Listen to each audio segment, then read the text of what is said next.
This is the Omega Seamaster Aqua Terra, one of watchmaker Omega's most popular watches. I have worn the Aqua Terra almost every day for over a month, and in this video, I will first explain everything you need to know before buying an Aqua Terra, followed by my experience wearing one, and at the end, I'm going to talk about the one major flaw most people know but no one really talks about, so let's get started. I was able to borrow this Aqua Terra from Chronext to test and wear it for you to review. Chronext is an international online pre-owned watch retailer with over 32 brands and 800 models, providing pickup locations and lounges all over the world. Each watch in their shop is certified, and they also have a big November sale planned from the 23rd to the 30th of November, offering up to 61% off the RRP. And on top of that, I also have a promo code for you. You can use promo code Jenny when you're purchasing from Chronext to get an extra discount. And just for transparency, there is no financial kickback for me, but you will get to save money on your next purchase. Okay, let's first start with the 3 things you should definitely be aware of before buying an Aqua Terra. So I think 2017 marks an important point with the Aqua Terra history, and to me, Aqua Terras are divided into 2 different categories: the pre-2017 and the post-2017 models. The subline of the Seamaster family was introduced in 2022, but it was in 2017 when Omega introduced their caliber 8800 and 8900 within the Aqua Terras with their Meta certification, which means it not only has to be COSC certified, but basically that your watch can hold up an accuracy of 0 to plus 5 seconds per day after being tested in all kinds of ways, like exposure to magnetic fields up to 15,000 Gauss, submersion underwater, accuracy in relation to its power reserve whilst being tested in all different positions, as well as a date at 6 o'clock and all that jazz. Previous to 2017, you have the caliber 8500 and all its additional subcategory calibers, and predecessors up to the point of 2002 with the earliest Aqua Terras and their ETA-based movements. That means that you have to be clear on what you want from your Aqua Terra, and sometimes more importantly, what you are willing to pay for it.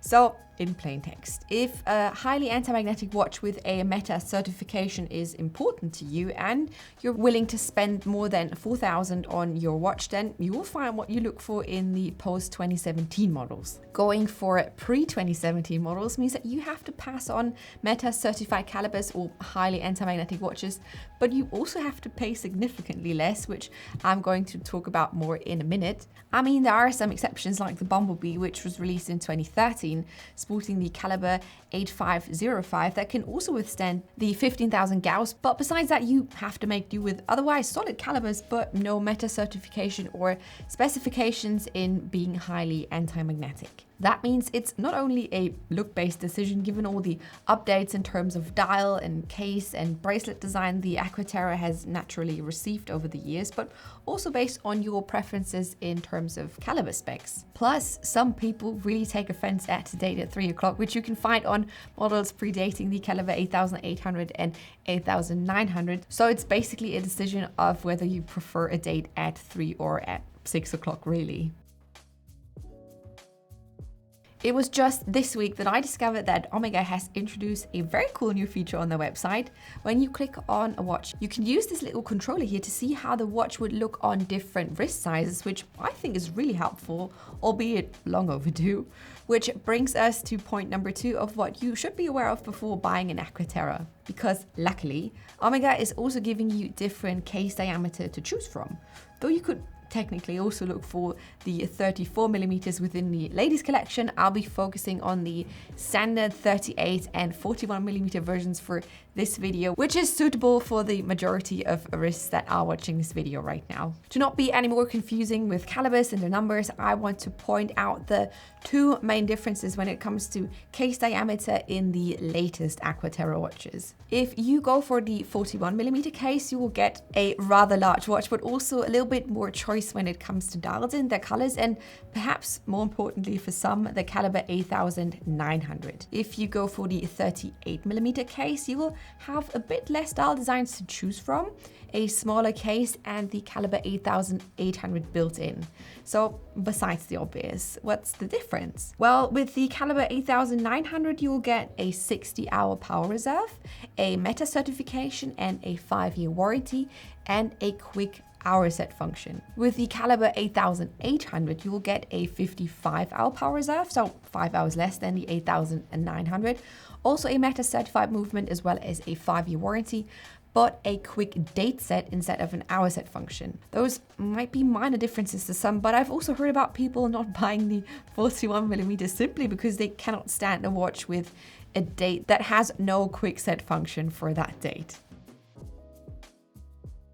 If you are a millionaire or simply do not care about money at all, then, well, congratulations. But if you're like me, you probably want to know about prices when it comes to your watches. If you fancy the latest Aqua Terra, there's no difference in price for both sizes, which is a good or bad thing depending on how you see it. So for this silver dial right here, you'd have to pay 5,460 euros or 5,700 US dollars if you were to get it straight from an AD, whereas pre-owned models are available starting from around 4,190 euros on Chronext, for example. That being said, you'll be able to find pre-2017 models starting from around 1,500 to around about 2,000, depending on size, age, and where they come from. So in case you don't mind a pre-owned watch and or you don't really attach importance to the experience of buying at an AD, you'll be able to save quite a bit of money with the Aqua Terra.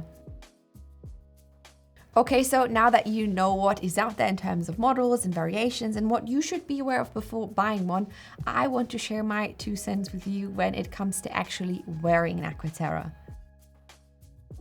Though I think that Omega isn't overly adventurous when it comes to their Aqua Terra dial colors or variations. I like that when it comes to these standard colors like blue and black and gray and white or silver, you'll find a good amount of watches to choose from. Like I said, you'll get a bit more variation if you look into the bigger case sizes, but I'm really happy with this silver dial 38mm version, which brings me to one of the pros I've noticed about the Aqua Terra. Its simple dial design is, in my opinion, one of its greatest strengths. With this one, you get the horizontal teak pattern on a silvery white dial with the typical Aqua Terra hour markers, which look so sharp they could cut you. Same goes for the hands, and depending on the light, the hour markers and hands appear almost black, which is a very cool contrast to the silvery backdrop. As this is the 38mm size with the caliber 8800, I have the date at 6 o'clock with a quick set function for it, and though I really like a date on a watch, I can't help but feel that this one sits a bit deep, which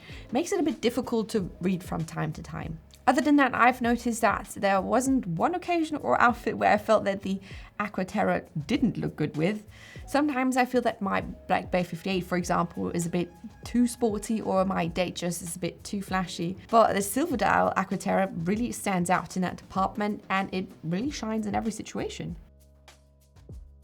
To be honest, I was unsure about the size up until the point where I actually tried the watch on. Though a 38mm diameter doesn't sound overly intimidating to my 150cm wrist, I was a bit unsure about it thanks to Omega's case or lug design, which is known for increasing the overall appearance of their watches. But I am happy to say that it still very much works on my smaller wrist, though it's really on the edge. I think it gives it a much sportier look on my wrist because of the slightly larger size, which balances out the dial to not let it come across as a bit too fancy. Now that Omega introduced their new feature on the website, you can see for yourself how this exact Aqua Terra would look on your wrist, which I'm a big fan of. As for most watches that tend to look dressy or elegant, I would recommend going for a smaller case size. I'd only go for a 41mm if I had really big wrists, so that the watch face doesn't look too lost on the arm. Other than that, you can also play with colors to make your watch appear bigger or smaller, as light color dials tend to make a watch look bigger, whereas darker colors visually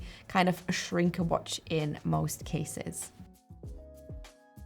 Okay, last but not least, I want to talk about something I have touched on briefly before. Remember when I said there's a major problem? Well, I'm talking about the bracelet, so let me explain. So usually whenever we get a watch to film or simply just buy them for ourselves, we never get the bracelet adjusted because A, we got the tools at home anyways, and B, like to do that for ourselves. So when I decided to do a review on the Aqua Terra, I didn't even think about the bracelet. And so when it arrived at home, I was so excited and I thought, I just sit down and take out a couple of links and then I can put it on right away and start wearing and testing it. But boy, oh boy, was I naive. No matter what I did, I could not get the screws to move. It's like Omega has drowned that bad boy in Loctite. I tried heating the bracelet with hot water. I tried heating it with a hairdryer. I tried the wiggle method where you wiggle your screwdriver around in an attempt to loosen the screws, but nothing happened. Nothing besides damaging the screws, actually. It did take me multiple attempts and over a week before I took it to a watchmaker who did it for me, which, to be completely honest, almost spoiled the watch for me entirely because of it. And here's the thing. You can let any online seller know that you want to have your bracelet adjusted. I'd say that pretty much all of them are happy to do so. Chronext is obviously offering that service too. I just didn't think of it before. That being said, I just want you to know that I absolutely 100% recommend telling the seller or whomever you buy your Aqua Terra from your wrist size so they can adjust the bracelet for you, especially if it's a new watch. I know it might seem like something minute to some, but when something is that expensive, you want the entire experience to be as enjoyable as possible, so just take that as a heads up from me for you. All in all, I have to say that this one has real potential to be one of these mystical one watch collection watches given its design and specs. And if you're someone who's into unagitated design that's still elegant without looking boring, this is really worth looking into. That being said, if you see yourself on the sporty or more casual side of things, you might be better off with wearing this one on a NATO strap, for example, or perhaps look for a different watch completely, as the Aqua Terra leans definitely more towards the fancier side of things in my opinion. Anyway, it seems like the Aqua Terra really is one of Omega's golden boys that does almost everything right and very little wrong. But what are your thoughts on this one? Ever considered buying one, or do you already own one? Would you say that this is more of a dress watch, or is the Aqua Terra the logical next step when it comes to modern sports watches? Let me know in the comments down below, and as always, thank you so much for watching this video today, and I will see you in my next one. Bye.